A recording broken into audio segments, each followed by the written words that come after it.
అర్థం అపార్థం. అపార్థానికి తొందర ఎక్కువ, అర్థంకి సహనం ఎక్కువ. అర్థం అపార్థం. అర్థం మరియు అపార్థం రెండిటి మధ్య దూరం కేవలం ఒక్క అక్షరమే. కానీ అపార్థం ద్వారా ఇద్దరు వ్యక్తుల మధ్య వచ్చే దూరం మాత్రం చాలా ఎక్కువ.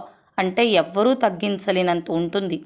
అంతేకాకుండా అర్థం చేసుకోవడానికి పట్టే సమయం కన్నా అపార్థం చేసుకోవడానికి పట్టే సమయం చాలా తక్కువ. అంటే ఒకరిని అపార్థం చేసుకోవటం చాలా సులువు, కానీ అర్థం చేసుకోవటమే చాలా కష్టం.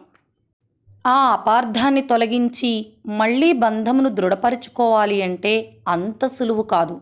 కాబట్టి మనం ఎలాంటి పరిస్థితుల్లో ఉన్నా అపార్థాలకు తావీయకుండా మన వారిని సరిగ్గా అర్థం చేసుకుంటే మనకన్నా అదృష్టవంతులు ఎవ్వరూ ఉండరు. మన జీవితం ప్రశాంతం మరియు ఆనందమయమవుతుంది.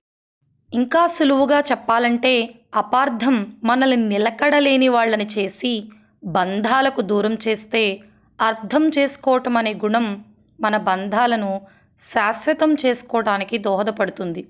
ఎవరినైనా నీ వాళ్ళు అనుకుంటే వాళ్ళు నిన్ను అపార్థం చేసుకున్నా నువ్వే వాళ్ళని అర్థం చేసుకుని కలుపుకొని పోవాలి. ఇదే సంతోషంగా ఉండటానికి ఒక ఫార్ములా. అర్థం చేసుకోరు అని బాధపడటం మరియు కంప్లైంట్ చేయటం ఆపేసి అర్థం చేసుకుందాం అనుకోవడం మొదలు పెడదాం.